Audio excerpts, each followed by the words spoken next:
بادشاہ ہے نہ راضی، نہ امام راضی کی تفسیر کبیر سے تمہیں فائدہ ہوگا۔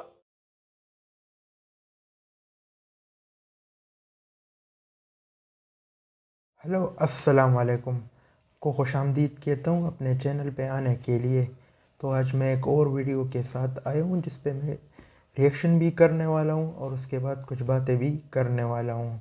تو اس ویڈیو کا جو ٹائٹل تو نہیں کہہ سکتے، لیکن جو اسرار احمد صاحب ہے نا، ڈاکٹر اسرار احمد صاحب جو اسکالر تھے اسلامک، تو ان کی ایک بیان ہے نا، ان کا ایک کلپ ہے جس میں انہوں نے ذکر کیا ہے ایمان اور یقین کا۔ تو وہ کلپ دیکھتے پورا بیان جو ہے نا، وہ ویڈیو بہت لمبی ہو جائے گی نا، تو میں نے اس سے ایک کلپ اٹھایا ہے جس کا مین فوکس جو ہے نا وہ ایمان اور یقین ہے۔ تو چلیے یہ ویڈیو دیکھتے ہیں، ویڈیو کے بعد اس پہ کچھ میری باتیں نا وہ کریں گے انشاءاللہ۔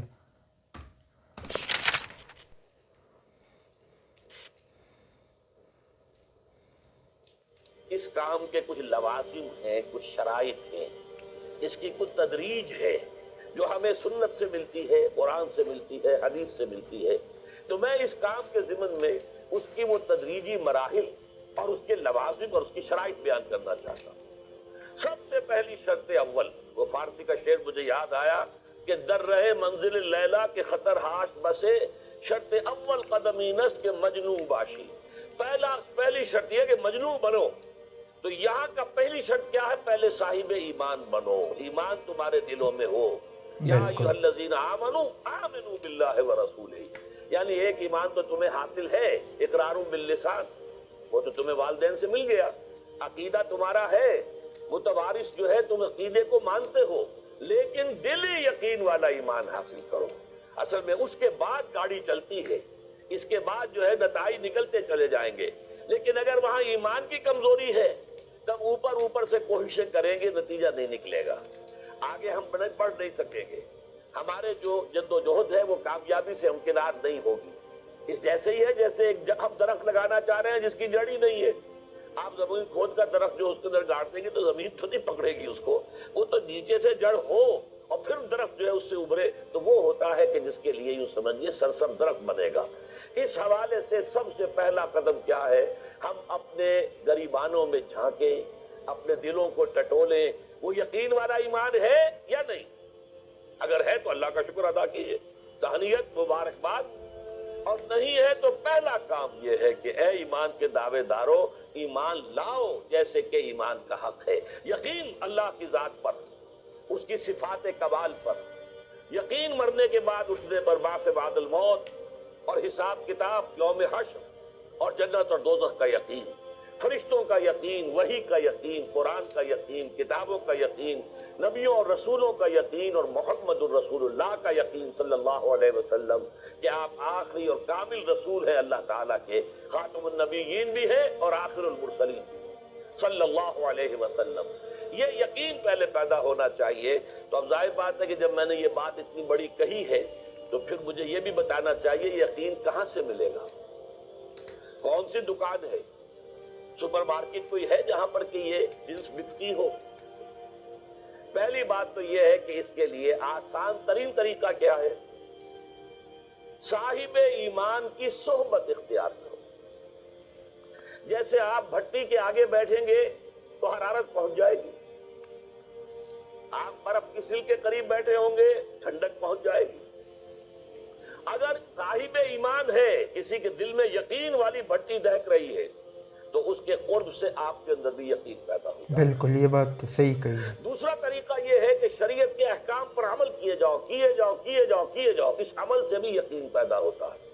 یہ دو طرفہ معاملہ ہے، یقین سے عمل پیدا ہوتا ہے اور عمل سے یقین پیدا ہوتا ہے۔ جیسے آپ کہتے ہیں وشیس سرکل، وہ بری شے ہوتی ہے کہ ایک چیز ہے بڑھ گئی تو پھر اس کے اور خرابی بڑھ گئی، اس سے پھر وہ پہلی خرابی اور بڑھ گئی، پھر وہ اس سے اور خرابی بڑھتی چلی گئی۔ جیسے پیچ آپ جانتے ہیں، ہر چکر کے ساتھ وہ پیچ آگے بڑھتا جاتا ہے۔ اسی طریقے سے بھلائی کا بھی ایک سرکل ہے، ایک نیکی آپ کریں گے آپ میں ایمان پیدا ہوگا، اب آپ زیادہ نیکی کریں گے تو اب اور زیادہ ایمان پیدا ہوگا۔ تو یہ دو طرفہ سرکل ہے۔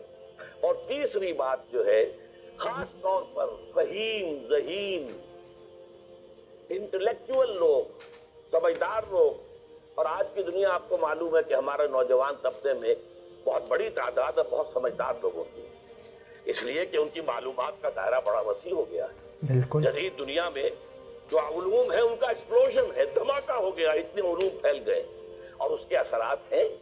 اخبار بین لوگ بھی جو ہے وہ بھی ایک طرح سے ہر ایک ان میں سے فلسفی ہوتا ہے، آپ اس سے ذرا بات کر کے دیکھیے، وہ اپنے فلسفے بگاڑے گا، اپنی رائے دے گا، معلوم ہوتا ہے کہ شاید سب سے بڑا سیاسی تجزیہ نگار یہی ہے۔ لہذا وہ لوگ کہتے ہیں کہ ہمیں تو وہ بات بتاؤ جو ہماری عقل کو بھی اپیل کرے۔ یہ جو معاملہ ہے وہ ایمان جو عقل کو بھی اپیل کرے، اس کی سورس صرف ایک ہے اور وہ قرآن حکیم ہے۔ مولانا ظفر علی خان نے ایک شعر کہا تھا بہت سادہ انداز میں، وہ جنس نہیں ایمان جسے لے آئیں دکانیں فلسفہ سے، ڈھونڈے سے ملے گی عاقل کو یہ قرآن کے سپاروں۔ عاقل جو ہے انٹلیکچوئل ایک ہے عام آدمی جو ہے صاحب یقین کی صحبت سے بھی یقین پیدا ہو جائے گا، عام آدمی عمل کرتا رہے گا اس سے بھی یقین پیدا ہو جائے گا، لیکن عاقل انٹلیکچوئل وہ شخص جو کہتا ہے پہلے میری عقل کو اطمینان ہونا چاہیے پھر مانوں گا، اس کے لیے جو سورس ہے، منبع ہے، سرچشمہ ہے ایمان کا، وہ صرف اور صرف قرآن ہے۔ اس میں غور و فکر کرے، انسان اس طرح قرآن کو پڑھے کہ وہ براہ راست اس کا مفہوم اس کے دل کے اوپر اترتا چلا جائے۔ جیسے علامہ اقبال نے کہا ہے کہ تیرے ضمیر پہ جب تک نہ ہو نزول کتاب، گرہ کشا ہے نہ راضی نہ صاحب کشاف۔ قرآن تو تمہارے اپنے قلب پر نازل ہونا چاہیے، اور یہ اصل میں ان کے والد نے کہا تھا ان سے۔ بالکل بچپن میں علامہ اقبال چھوٹے سے بچے تھے، ان کے والد تھے ذرا صوفی منش آدمی تھے، وہ شیخ نور محمد۔ وہ آئے فجر کی نماز مسجد سے پڑھ کر آئے تو دیکھا کہ اقبال جو ہے بچہ وہ قرآن پڑھ رہا بیٹھا ہوا۔ اس نے کہا والد نے کہ بیٹے تم یہ قرآن کیسے پڑھتے ہو؟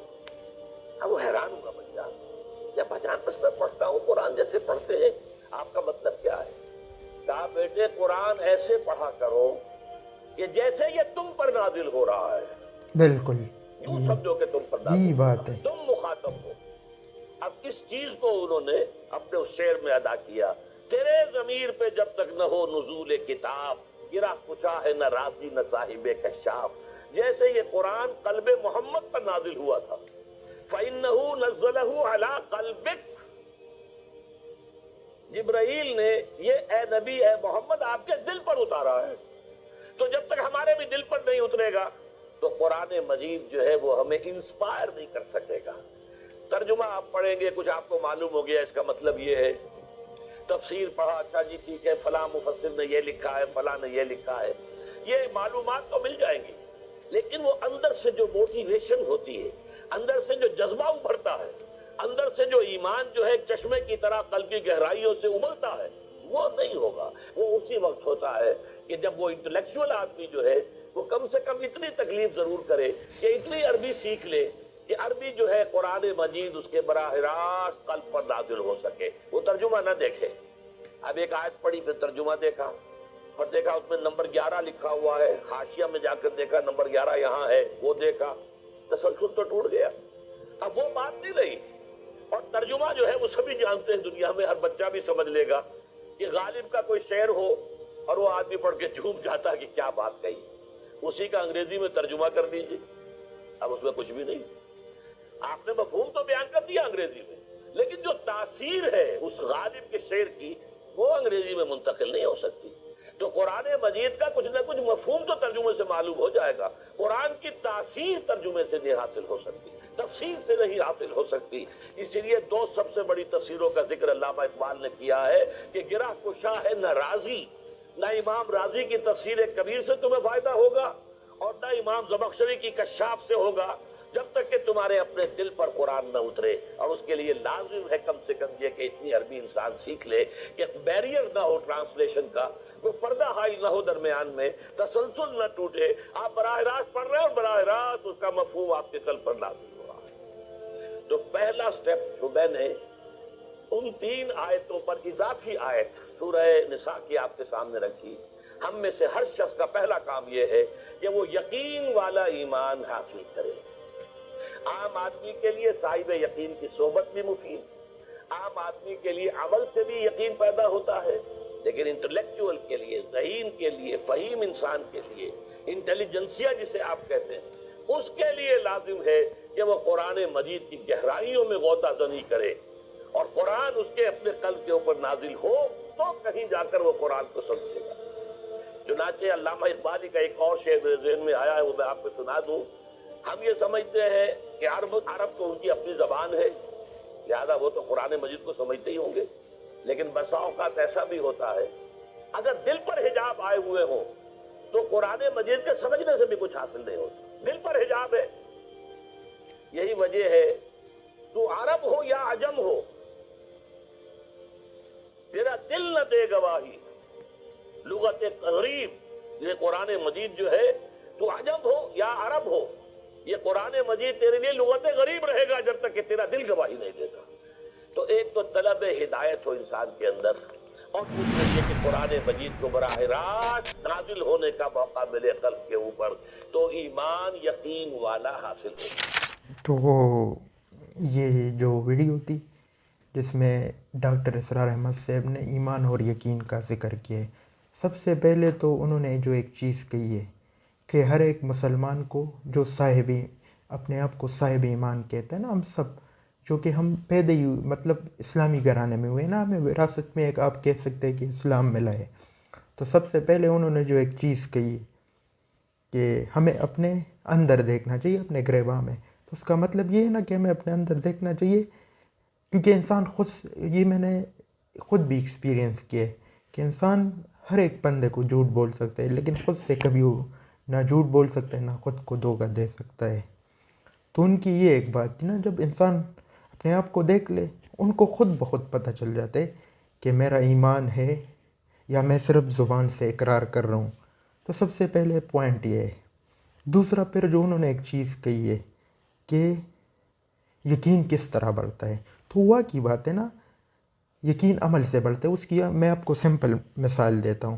سمپل مثال یہ ہے نا کہ ہم زبان سے اقرار کرتے ہیں نا کہ ہمارا اللہ تعالیٰ پہ ایمان ہے، یقین ہے نا کہ وہ اللہ تعالیٰ ایک ہے، اور اسلام میں کہ محمد صلی اللہ علیہ وآلہ وسلم آخری نبی ہے۔ تو یہ ہم زبان سے اقرار کرتے ہیں، اس پہ یقین بھی رکھتے ہیں، لیکن ہمارا واقعی اس چیز پہ یقین ہے نا، اس کے لیے کوئی چیز ہے۔ یقین کس طرح بڑھتا ہے نا، کیونکہ اسلام میں بہت ساری چیزوں سے منع کیا گیا ہے۔ جس طرح میں آپ کو ایک چیز کہوں، وہ ہے سود منع کیا ہے۔ ہم زبان سے اقرار کرتے کہ سود حرام ہے، لیکن کیا دل سے یقین کرنا اس چیز پہ کس طرح کہ ہم اس سے خود کو ہر طریقے سے بچائیں، اور ہر طریقے سے بچانے کا مطلب یہ نا کہ اللہ تعالیٰ کی خاطر بچائے نا، یہ سوچ کے کہ وہ دیکھ رہا ہے، یہ نہیں کہ لوگ دیکھ رہے یا نہیں۔ یہاں سے یقین بڑھتا ہے، کسی کو دھوکہ نہ دینا اپنے فائدے کے لیے یا جو بھی ہونا، تو یہاں سے یہ یقین بڑھتا ہے نا، کیونکہ انسان کا یقین یہاں سے شروع ہوتا ہے۔ یہ جب بندے کا ٹھیک ہو جاتا ہے، خود بخود ان کو سب کچھ نظر آ رہا ہوتا ہے، پھر ان کو اپنا ایمان بھی نظر آ رہا ہے، سب کچھ۔ پھر انہوں نے اس میں ایک تیسری بات کہی ہے کہ قرآن مجید کی تاثیر۔ تو پہلے آج میرا اس ویڈیو سے کچھ کنسیپٹ کلیئر ہو گیا نا۔ پہلا میرا بھی یہی تھا نا، کیونکہ عربی ہماری زبان نہیں ہے نا، کیونکہ ہماری مادری زبان جیسے کہہ سکتے ہیں، وہ زبان نہیں ہے نا کہ ہم اسے سمجھ سکتے ہیں نا۔ تو میرا بھی سمپل یہی تھا نا کہ اس کو جو زبان ہم سمجھتے ہیں نا، اس کی ٹرانسلیشن عربی تو پڑھے لیکن اس ٹرانسلیشن میں بھی پڑھے۔ تو یہ ایک چیز تھی نا، تو یہ بھی میری تو آج یہاں سے یہ پوائنٹ بھی میرا کلیریفائی ہو گیا ہے تقریباً۔ تو میرا یہی تھا نا کہ اگر میں اردو کے ساتھ ساتھ اس کو پڑھوں گا، جو کہ مجھے سمجھ آتی ہے نا وہ زبان، تو میں قرآن کو سمجھ پاؤں گا۔ لیکن یہاں پر انہوں نے ایک اور بات کہی ہے کہ قرآن مجید کی تاثیر، تو تاثیر کہاں سے ملتی ہے؟ انہیں سمپل کہا ہے کہ جب آپ قرآن پڑھو تو آپ کو لگے کہ یہ میرے لیے آیا ہے، مجھے ہدایت دینے کے لیے ہے، تب آپ کو تاثیر مل گئی۔ اور باقی اللہ تعالیٰ تو جو ہے نا، ان کی قدرت اور نظام اس طرح ہے نا کہ وہ جب چاہتا ہے انسان کو سمجھا بھی دیتا ہے نا، اور اس کے اندر وہ بات خود ڈال دیتا ہے نا، ہدایت بھی دے دیتا ہے۔